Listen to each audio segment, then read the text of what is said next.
Voici un problème, comment trouver l'aire totale d'un prisme. Donc, j'ai mon prisme qui est ici. Donc, la première étape que je vais faire, c'est d'inscrire les données que je connais qui sont sur le dessin.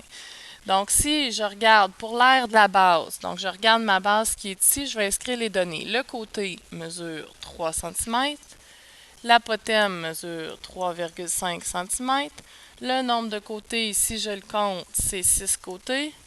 Puis ce que je cherche, c'est l'aire. Pour les faces latérales, si on regarde les faces latérales, c'est des rectangles.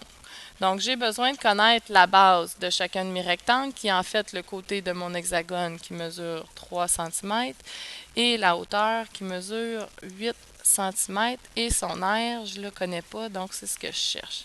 Ça, c'était ma première étape. Ma deuxième étape, c'est d'inscrire la formule d'aire. Donc, l'aire totale, c'est égal à l'aire latérale plus 2 fois l'aire de la base, parce que j'ai deux bases. On va y aller de façon plus spécifique.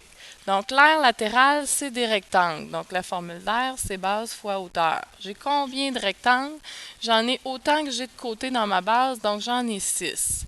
Plus 2 fois l'aire de la base. La base, c'est un hexagone, donc je vais utiliser la formule C fois A fois N divisé par 2. Je suis rendue à la troisième étape, c'est-à-dire de remplacer par les données que j'ai ici, les variables ici. Donc, A, T pour aire totale. Pour l'aire latérale, il faut que je regarde ici. Pour l'aire de la base, il faut que je regarde ici. Donc, pour l'aire latérale, si je regarde, mon B, il vaut 3, mon H, il vaut 8, et je multiplie par 6 parce que j'en ai 6.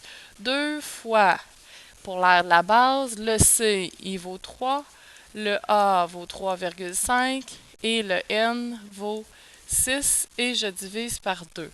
Donc, je peux maintenant, je suis rendue à l'étape 4, en fait, calculer combien ça vaut pour mon aire totale. Donc, ça vaut ici 3 fois 8 fois 6 qui me fait 144.